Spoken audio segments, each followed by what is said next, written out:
بالله من الشيطان الرجيم بسم الله الرحمن الرحيم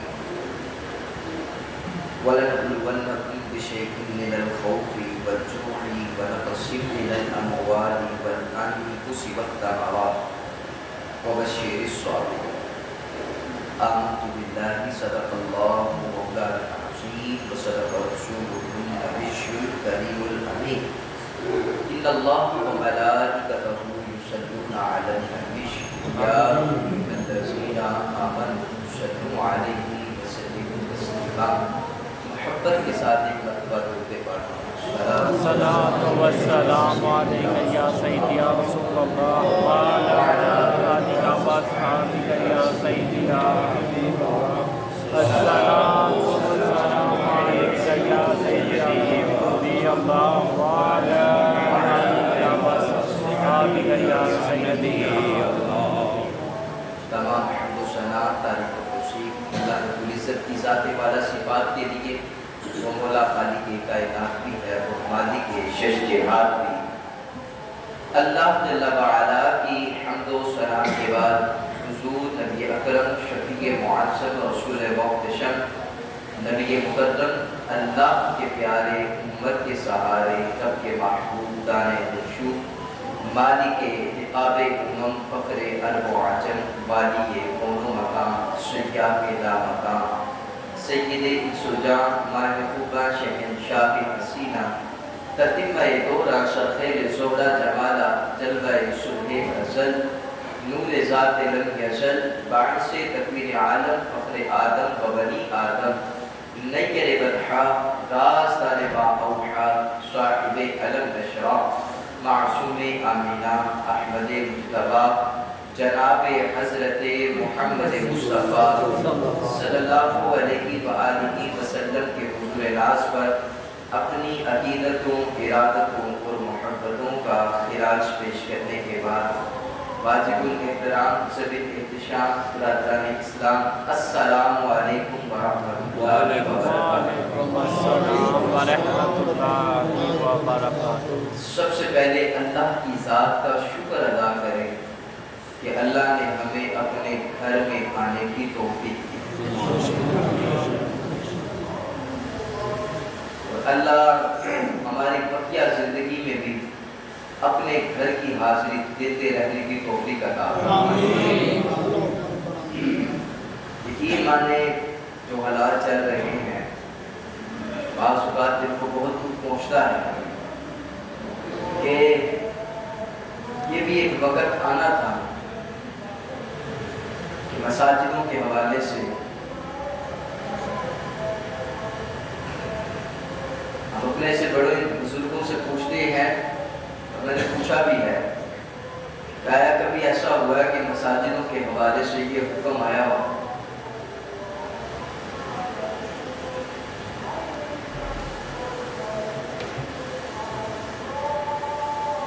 انہوں نے کہا پہلے کبھی نہیں آیا.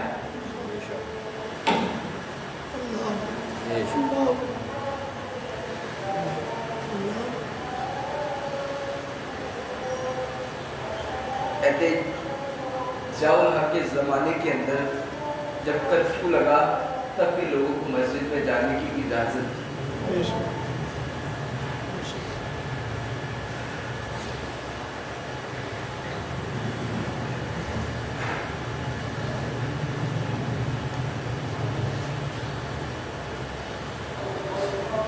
پتہ نہیں کیسا ایک دور آ چکا ہے کہ مسجدیں ویران ہوتی جا رہی ہیں.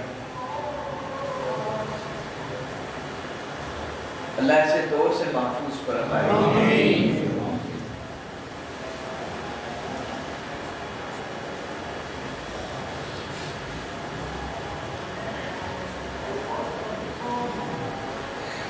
اللہ تعالیٰ قرآن مجید فرقان حمید میں ارشاد فرماتا ہے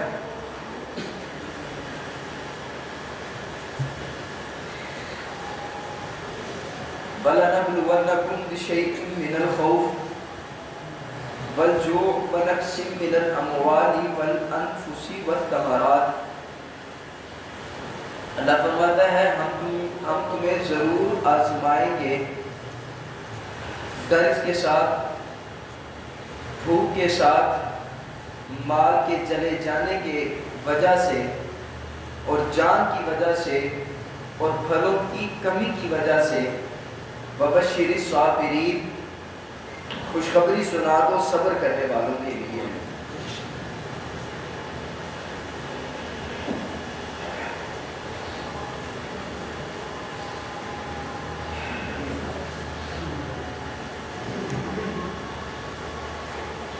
سب سے زیادہ دکھ بھی ان باتوں کا ہوا کہ رمضان المبارک مسلمانوں کے لیے ایک بہت بڑا پیکیج ہوتا ہے اللہ کی طرف سے۔ اللہ فرماتا ہے کہ میں رمضان میں ہر نیکی کو دگنا کر دیتا ہوں، ایک نیکی کرو گے 70 گنا ثواب پاؤ گے۔ لیکن خدا جانتا ہے جب یہ ایک لیٹر پڑھا نماز تراویح کے حوالے سے تو دل کو بڑا دکھ ہوا کہ یہ تو وہی زمانہ آ گیا کہ اللہ چاہتا ہی نہیں کہ وہ اپنے گھر میں لوگوں کو بلائے۔ تھوڑے کھلے ہو کے بیٹھ، کھلے ہو کے بیٹھ۔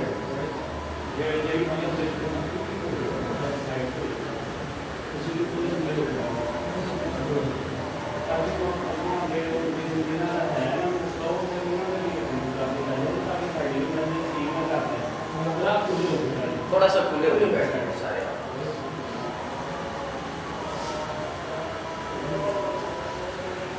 تراویح کے حوالے سے بھی حکم آیا کہ گھروں میں جا کر پڑھنا، اللہ کے حضور یہ دعا کیا کریں آپ کہ اللہ ایسی آفت سے ہم سب کو محفوظ فرمائے، یہ جس آفت کی وجہ سے رب اپنے گھر میں ہی نہ آنے دے۔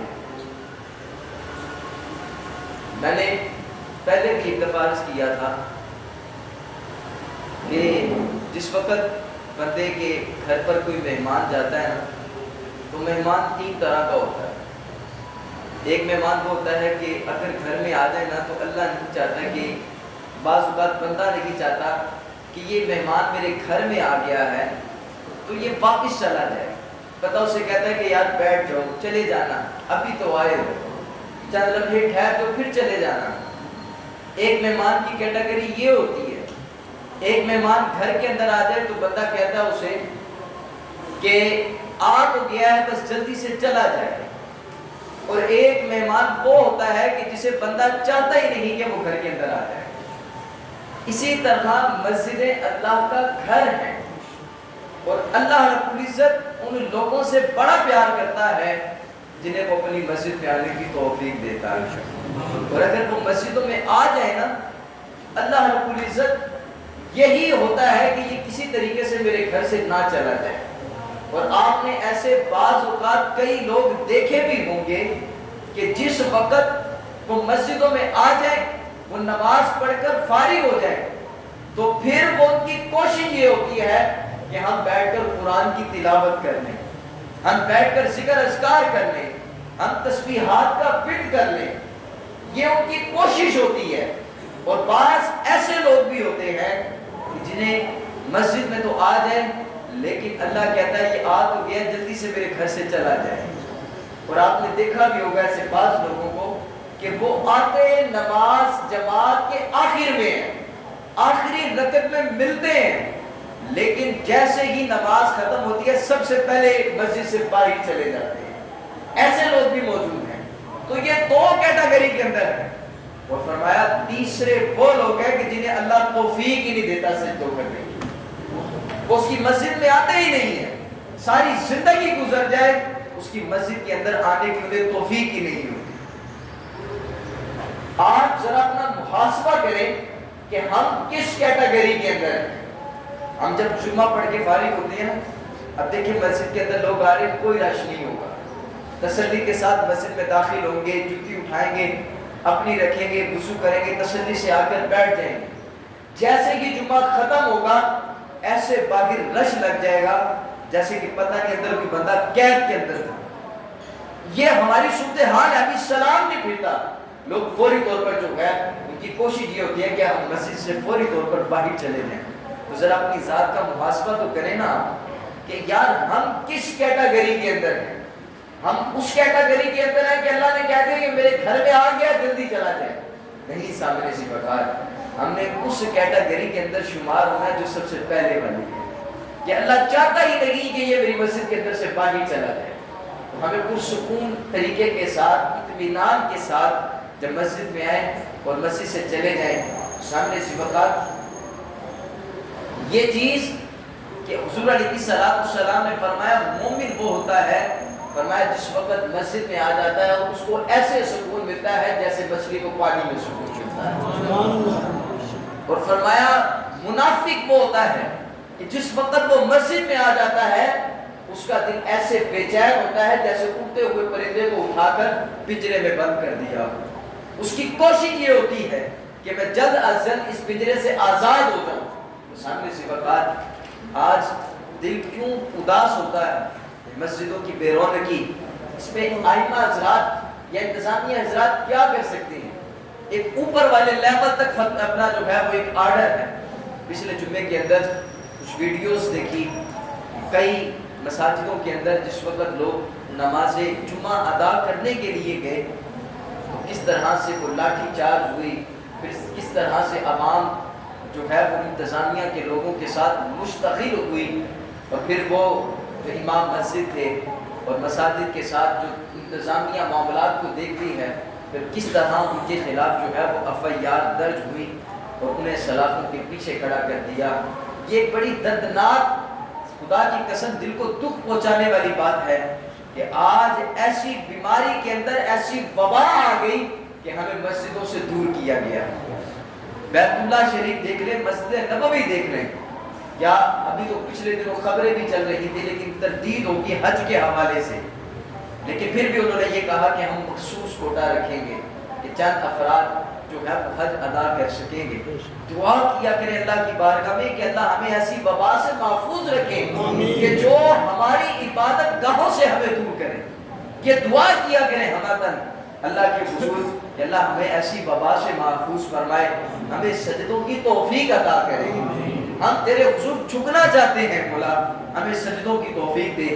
آج وہ نا بہلول دانا تھا نا، بہلول دانا ایک دن بازار سے گزر رہا تھا تو اس نے دیکھا کہ اللہ سے جو ہے وہ لو لگا لو، تو کسی نے بہلول دانا سے پوچھا تو کیا کرتا رہتا ہے؟ کہا میں بندے اور اللہ کی صلح کرا رہا ہوں۔ اللہ تو مانتا ہے لیکن بندے نہیں مانتے۔ میں نے کہتا ہوں چلو اس کے گھر نماز ادا کر لو، اللہ کے حضور سجدہ ٹیک لو، تو کہتے ہیں یہ مانتے نہیں ہیں، یہ اپنے کام کاج کے اندر مصروف ہیں۔ اسی بہلول دانا کو جس وقت قبرستان میں دیکھا کہ قبرستان کے دروازے پر بیٹھا ہے، کسی نے پوچھا بہلول یہاں بیٹھ کر تم کیا کر رہے ہو؟ تو کہنے لگا میں بندے کی اللہ سے صلح کروا رہا ہوں۔ کہا اب بندے تو مان رہے ہیں لیکن اللہ نہیں مانتا، بندے تو مان رہے ہیں اب اللہ نہیں مان رہا۔ سامنے سے بقا ذرا توجہ کریں ہم اپنی زندگی کے اوپر، اپنے اوپر ذرا غور تو کریں ہم کہ ہم کس کیٹیگری کے اندر ہیں۔ آج اگر اللہ کو راضی کر لیں تو سامنے سے بقا پھر یہ نہ ہو کہ مرنے کے بعد جو ہے وہ بندہ تو رب کی رضا چاہتا ہے لیکن اللہ نہیں چاہتا، ایسا نہ ہو جائے۔ زندگی کے اندر اپنے آپ کو اپنے رب کی طرف متوجہ بنا لو۔ یہ بیماری، یہ مصیبت کا آنا، اس سے آپ سبق سیکھ لیں، اور اسی طرح کہ اللہ تعالیٰ انشاءاللہ آنے والے وقت کے اندر اس بیماری سے ہمیں ضرور نجات عطا کرے گا، لیکن اپنے زندگی کا معیار بنا لیں کہ یار دیکھیں چند لمحوں کے لیے جو ہے نا، چند لمحوں کے لیے، تھوڑے عرصے کے لیے یہ بیماری آئی، بندے کو بندے سے دور کر دیا، بندے کو بندے سے دور کر دیا۔ حقیقت میں آپ کو بتا رہا ہوں، ہماری گلی کے اندر ایک بندہ موٹر سائیکل پر جا رہا ہے، اللہ عالم اس کی کیا صورت تھی، یا نشے میں تھا یا کیا تھا، تو وہ اس کی موٹر سائیکل سے وہ گرا، نوجوان کھڑے ہیں وہ اس کو ہاتھ نہیں لگا رہے، وہ گر گیا ہے لیکن واللہ عالم کہ وہ ہل رہا تھا، آنکھیں اس کی سرخ تھی، تو نوجوان اس وجہ سے ہاتھ نہیں لگا رہے کہ یہ کرونا وائرس ہے۔ سب کھڑے ہو کر تماشا دیکھ رہے ہیں اس کا۔ میں اس وقت اس بات پر سوچنے پر مجبور ہو گیا کہ انہیں موت کا کس قدر خوف آ گیا کہ آج انسان سے بھاگ رہا ہے، یہ نہیں کہ اس کی مدد کے لیے جو ہے وہ اٹھ جائے اور اس کو کھڑا کر دے. وہ خود ہی اٹھا اور خود ہی اٹھ کر چلا گیا. نوجوان دیکھتے رہے تماشا بنا کر. آج انسان ذرا غور کر اپنے اوپر کہ تیری کیا حقیقت ہے, تیرے اندر کیا ہے, تو کس وجہ سے پھلے پھولا پھرتا ہے. کیا تیرے اندر یہ ہے کہ تیرے اندر غرور اور تکبر ہے؟ آج اگر یہ وبائی بیماری تمہیں علامت پائی گئی, یہی دوست, یہی یار, یہی سجن, یہی جن کے ساتھ سارا ٹائم تم اپنا صرف کرتے ہو, آج اگر تمہیں پتہ چل جائے کہ اس بیماری کی علامتیں تمہارے اندر موجود ہیں, خدا کی قسم تمہیں ہاتھ بھی نہیں لگائیں گے, ہاتھ نہیں لگائیں گے تمہیں. ذرا توجہ کرے انسان, اپنی زندگی کے معیار کو سمجھ کہ یہ تیری حقیقت ہے. آج علامت پڑ جائے جو لوگ مجھ سے آ کر مصافحہ کرتے ہیں, آج میرے اندر یہ چیز پائی جائے, لوگ مجھ سے دور ہو جائیں گے, لوگ میرے سے دور ہو گئے, بھاگیں گے لوگ کہ کہیں یہ بیماری جو ہے وہ مجھ میں مبتلا نہ ہو جائے. یار ہم نے اپنی زندگی کو کہاں گزارا ہوا ہے, ذرا سوچ تو کرنا. آج یہ کرونا وائرس حقیقت میں دیکھے تو یہ میدان محشر کا جو ہے وہ ایک سبق دیتی ہوئی ہے. میرا رب فرماتا ہے کل قیامت کا دن ہوگا نا, تو ماں بیٹے سے بھاگے گی, بیٹا ماں سے بھاگے گا, یہ ایک زمانہ آ جائے گا. تو فرمایا آج وہی زمانہ ہے, وہی چیز ہے کہ جس وقت لینے کے لیے لوگ آتے ہیں, لوگ دور دور بھاگتے ہیں کہ یہ وبا کہیں ہم میں نہ آ جائے, یہ وبا جو ہے وہ کہیں ہم اس کے بیمار میں مبتلا نہ ہو جائے. سامنے سے بقار ہم نے ذرا توجہ تو کرنی چاہیے کہ ہم اپنی زندگی کے معیار کو کس طرف گزار رہے ہیں, کن لوگوں کی طرف اپنی زندگی کو گزار رہے ہیں. یہ اللہ کا شکر ادا کیا کریں اور اللہ کے حضور صحیح معنوں میں سجدہ ریزی کر لیں, اللہ سے توبہ کریں, اللہ سے استغفار کریں. حقیقی طور پر مرنے کے بعد بھی اگر کوئی ذات کام آنے والی ہے وہ رب تعالیٰ کی ذات کام آنے والی ہے. کوئی رشتہ, کوئی منصب, کوئی طاقت, کوئی کچھ نہیں کر سکتا سوائے رب تعالیٰ کی ذات کے. وہ جسے چاہے معاف کر دے اور جسے چاہے جو ہے وہ پکڑ لے. اللہ سے ہمیشہ معافی کا طلبگار رہنا چاہیے. ایسی وبا بیماری کہ جس نے انسان کو انسان سے دور کر دیا. آج لوگ مصافحہ کرتے ہوئے ڈرتے ہیں, لوگ ان سے گفتگو کرتے ہوئے ڈرتے ہیں کہ کہیں اس کے جراثیم جو ہے وہ کہیں میرے منہ میں داخل نہ ہو جائیں اور میں اس بیماری کے اندر مبتلا نہ ہو جاؤں. اللہ اکبر. سامنے سے بقار ہمیں ذرا تھوڑی توجہ کرنی چاہیے, ہمیں اپنے بارے میں فکر کرنی چاہیے کہ یہ صرف چھوٹا سا رب تعالیٰ کی طرف سے ٹریلر تھا جو ہمیں, اگر اب بھی لوگ نہ سمجھے تو میں سمجھتا ہوں کہ یہ ان کے لیے سب سے بڑی بدبختی ہے. یہ چھوٹا سا ٹریلر تمہیں حقیقی طور پر آخرت کی طرف توجہ کرنے کے حوالے سے ہے. دیکھ لے انسان کہ یہی وہ انسان ہے جو اکڑ کر چلتا ہے, یہی وہ انسان ہے جو تکبر کے طرف اپنی زندگی کو گزارتا ہے, یہی وہ انسان ہے جو یہ کہتا ہے ہم چما دیگر نیز, میرے جیسا تو کوئی بھی نہیں ہے, میں ہی ہوں جو ہوں. اللہ اکبر. لیکن دیکھ لیں ابھی بیماری لگ جائے تو ساری تکبر, ساری پروانی, سارا جو ہے وہ جوش, سارا جو ہے وہ ولولہ ایک منٹ کے اندر جو ہے وہ ریزہ ہو جائے, لوگ متنفر ہو جائے, لوگ نفرت کرنا شروع کر دیں تم سے. سامنے سے وقار آپ صرف اور صرف جس جمعے کا پیغام ہی یہی ہے کہ انسان ذرا تو اپنے پر توجہ کر.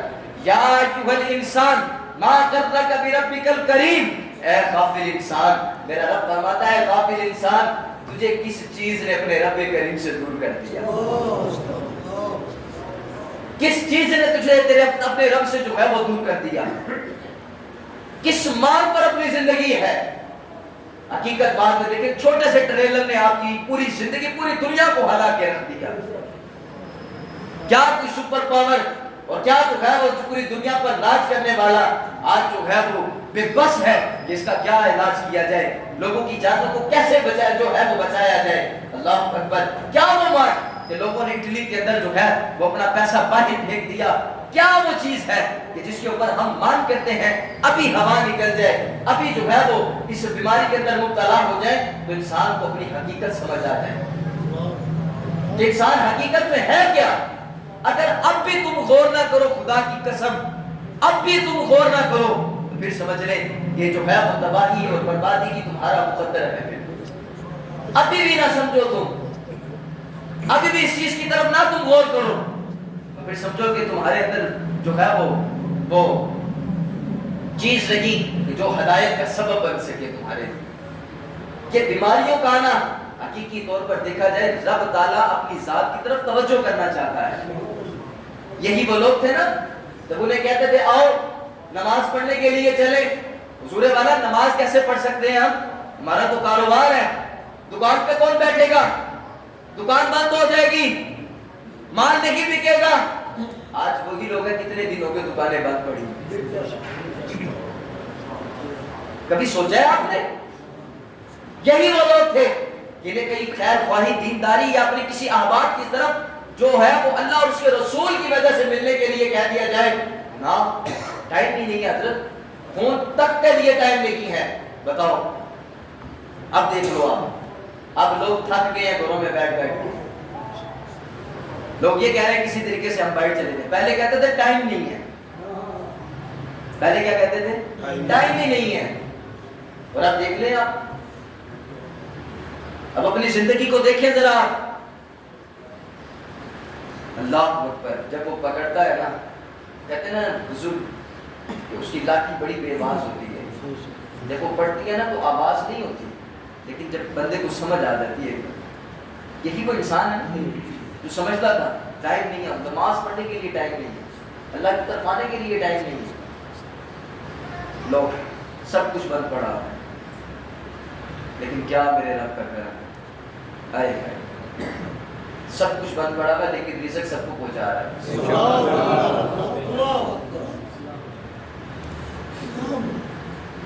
رزق پہنچا رہا ہے, سب رزق سب کو پہنچ رہا ہے. فرماتے ہیں کہ اللہ جب کسی سے ناراض ہوتا ہے نا تو اس کا رزق نہیں بند کرتا, اللہ اس سے سجدوں کی توفیق کو چھین لیتا ہے. آپ نے ایسے کئی لوگ دیکھے ہوں, کئی لوگ دیکھے ہوں, ساری زندگی نماز نہیں پڑھی ہو, ساری زندگی اللہ کے حضور سجدہ ریزگی کی ہو. جب سارے کام کاج سے فارغ ہو جاتے ہیں, زندگی کے آخری لمحات ہوتے ہیں, جب گھر والے تنگ آ جاتے ہیں, کہتے ہیں اس بابا جی کے بس بولنے کی وجہ سے گھر جو ہے وہ ڈسٹرب ہی رہتا ہے. نو میں عزت نہیں کرتی, بہو میں عزت نہیں کرتی, گھر والے جو ہے وہ اہمیت نہیں دیتے. پھر بابا جی کے دل میں بھی خیال آتا ہے چلو جی مسجد میں چلے جائیں. جب مسجد میں آتے ہیں تو پھر بھی اللہ انہیں سجدوں کی توفیق نہیں دیتا. یہ حقیقت میں بتا رہا ہوں, سجدہ اللہ کی بہت بڑی نعمت ہے. سب سے بڑی نعمت ہے نماز کے اندر سجدہ ادا کرنا.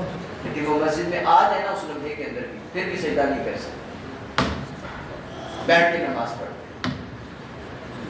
سوچا کبھی آپ, سوچے کبھی ان باتوں کو؟ ساری زندگی بھی نہیں کیا. اگر وہ مسجد میں آ بھی گیا نا تو اللہ سجدے کی توفیق نہیں دیتا, کرسی پر بیٹھ کے نماز پڑھے. کبھی سوچا آپ؟ یہ حقیقت بتا رہا ہوں میں آپ. سجدہ اللہ کی بہت بڑی نعمت ہے. خوش قسمت ہے جو اس کے گھر میں آتے ہیں اور اس کے حضور آ کر سجدہ ریزی کرتے ہیں, آ کر اپنا ماتھا ٹیکتے ہیں اس کے اوپر. یہی کہتے ہیں کہ مولا ہم تو کچھ نہیں, اصل میں ہے ہی تو ہی تو. ہماری ذات میں تو نفی ہی نفی ہے, حقیقت میں ہے ہی تو ہی. تیری ہی ذات ہے ہر جگہ, تیرے جیسا جو ہے وہ قدرت والا کوئی نہیں. یہ ہوتی ہے سجدے کی نعمت, اسے کہتے ہیں سجدہ. سامنے سے بات کرنے کا صرف اور صرف یہی مقصد تھا کہ کم از کم اس بیماری کے ساتھ انسان ذرا اپنے ضمیر کو جھنجھوڑ کر دیکھے کہ اس کی کیا حقیقت ہے.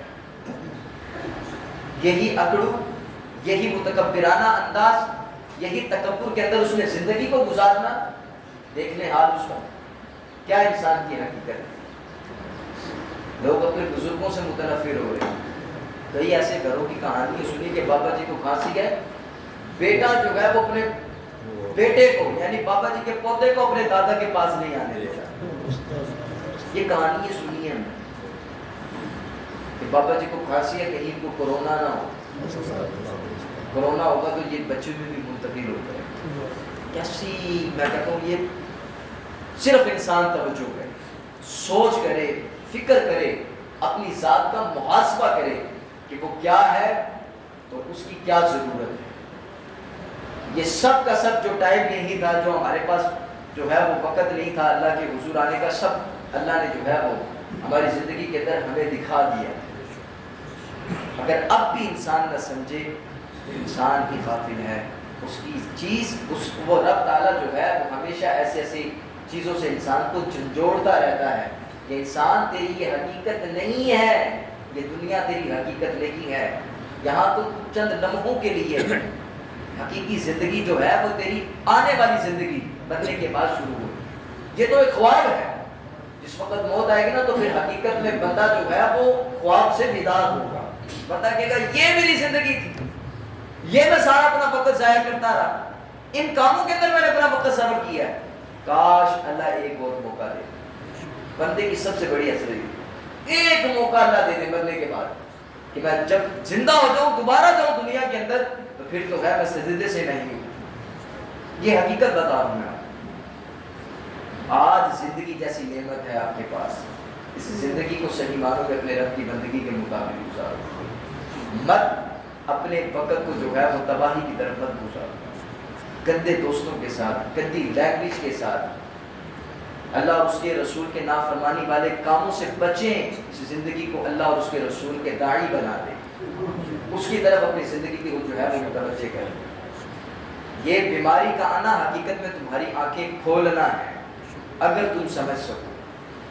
اللہ رب العزت ہمیں عمل کرنے کی توفیق عطا فرمائے۔ آمین۔